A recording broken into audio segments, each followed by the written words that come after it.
is the wealthiest place in the world? It's not China, it's not Dubai, it's the graveyard. Because in the graveyard, you will find inventions never invented, businesses never erected, songs never sung, books never written, ideas never nurtured, people never realized. But you want to know something else? You're not in the graveyard yet. We get one life, and every passing moment, we will never get back again. The problem is, you think you have time. Stop wasting your life. How many hours a day you waste, or how many hours a week you waste. And the classic answer is something like 4 to 6 hours a day. You know, inefficient studying, watching things on YouTube that not only do you not want to watch, that you don't even care about, that make you feel horrible about watching after you're done. That's probably 4 hours right there. You know, you think, well, that's 25 hours a week. It's 100 hours a month. That's 2.5 full work weeks. It's half a year of work weeks per year. And if your time is worth $20 an hour, which is a radical underestimate, it's probably more like 50 if you think about it in terms of deferred wages. If you're wasting 20 hours a week, you're wasting $50,000 a year, and you are doing that right now. And it's because you're young, wasting $50,000 a year is a way bigger catastrophe than it would be for me to waste it, because I'm not going to last nearly as long. And so if your life isn't everything it could be, you could ask yourself, well, what would happen if you just stopped wasting the opportunities that are in front of you? You got to be very intentional and deliberate. The stuff that you're dreaming about, the stuff that you want to happen, it's not going to happen by osmosis. Like, you got to get up and you got to go after it. And what the devil wants you to do, what the enemy wants you to do, is get distracted and focus on stuff you shouldn't be focusing on. He wants you to stay in bed. What he would love to do is for you to waste these next 2 or 3 weeks. People spend time waiting for when the time is going to be right. They're waiting for the pieces to fall into place. They're waiting for the planets to align. They're waiting for everything to be all set. It's not going to happen. You want to know when the time is right? The time is right now. All you have to do to kill procrastination is just start. More active and commendable still is the person who is waiting for the daylight and intercepts the first rays of the sun. Shame on him who lies in bed dozing when the sun is high in the sky, whose waking hours commence in the middle of the day. You have to dedicate every breath, every ounce of energy, and every thought and effort that you possibly have in your heart to becoming what it is you want to be. Because nothing great comes from a position of comfort.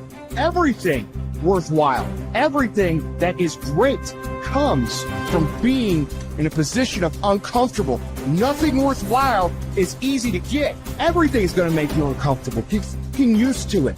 And if you can get used to being uncomfortable, your limits are non-existent. Everything strives to become all it can possibly be. And that striving to become is what discipline is all about. Disciplining ourselves to fulfill our natural potential to become all that we can be. And finally, discipline attracts opportunity. Opportunity is always looking for ambition and skill in action. Discipline taps the unlimited power of commitment.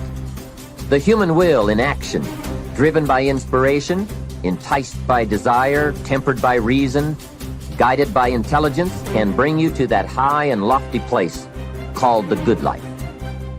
Discipline, those unique steps of intelligent thought and activity that put a lid on temper and a faucet on courtesy, that develop positive and control negative, that encourage success and deter failure, that design lifestyle and control frustration, that enhance health and curb sickness, that promote happiness and manage sadness. Discipline, the start and the continuing process that brings all good things. And remember, anyone can start the process. It's not if I could, I would. It's if I would, I could. If I will, I can. So start the new process. You can begin a new habit no matter how small it is. Small isn't important. Whether or not you start and whether or not you continue are all that is important. And don't be deluded by an affirmation. Only affirm what you are truly prepared to do. Many of us delude ourselves with our words into believing that we're making changes and making progress, when in fact our daily activity is taking us in the exact opposite direction of our affirmations. Why would you walk in the opposite direction of your dreams? The man dreams of wealth and walks daily towards certain financial disaster. The man wishes for happiness and thinks the thoughts and commits the acts that take him to certain despair. So to have a prosperous life, start a prosperity plan. To become wealthy, start a wealth plan. Remember, you don't have to be wealthy to have a wealth plan. A person with no means can have a rich plan. If you are ill, start a health plan. If you don't have energy, start an energy plan. If you don't feel good, start a feel-good plan. If you're not smart, start a smart plan. If you can't, start a can plan. If you haven't, start a have plan. Anyone can. Even a bad person can start hearing good messages and reading good books. Recognize that the start of the better life, the happy life, the wealthy life, is today. This is exciting. Both the process and the result can begin today. Start the new journey today. If you think of a new idea, today is the day to begin the discipline of putting that idea into action. Set this day up as a long, busy, exciting start for your new life. Get your first book for your new library today. Begin your new practice of setting goals today. Start clearing out a drawer of your new orderly desk today. Start eating an apple a day on your new health plan today. Put some money in your new investment for fortune account today. Start reading with intensity for your new wealth of mind plan today. Write a postponed letter today. Make a delayed telephone call today. Pick up your camera and take a picture of something to start your new treasury of photographs today. Get some momentum going on your new commitment to the better life.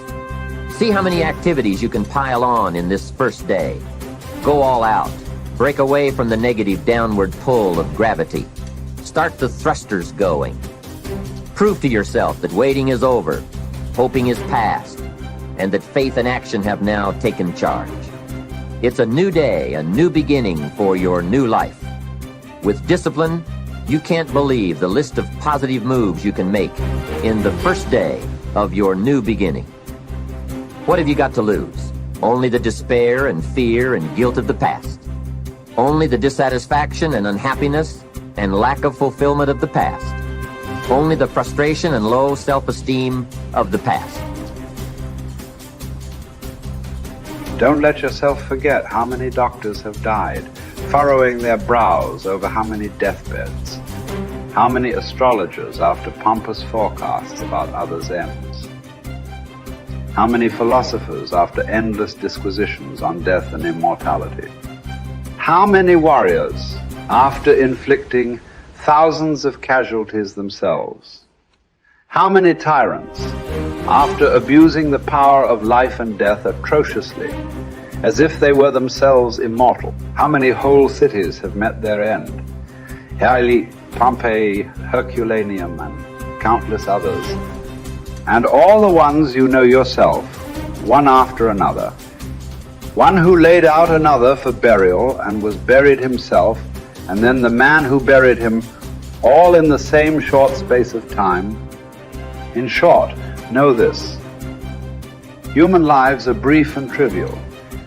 Yesterday, a blob of semen. Tomorrow, embalming fluid, ash. To pass through this brief life as nature demands. To give it up without complaint. Like an olive that ripens and falls. Praising its mother, thanking the tree it grew on. If you do the task before you, always adhering to strict reason with zeal and energy, and yet with humanity, disregarding all lesser ends and keeping the divinity within you pure and upright, as though you were even now faced with its recall. If you hold steadily to this, staying for nothing and shrinking from nothing, only seeking in each passing action a conformity with nature, and in each word and utterance a fearless truthfulness, then the good life shall be yours. And from this course, no man has the power to hold you back. Soon you'll be ashes or bones, a mere name at most. And even that is just a sound, an echo.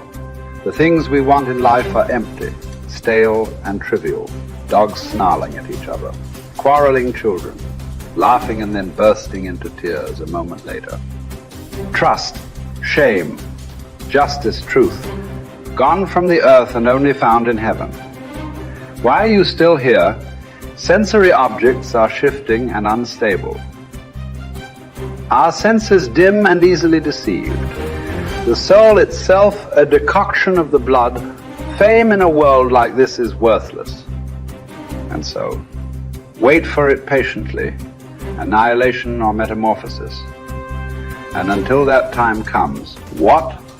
Honor and revere the gods. Treat human beings as they deserve. Be tolerant with others and strict with yourself. Remember, nothing belongs to you but your flesh and blood, and nothing else is under your control.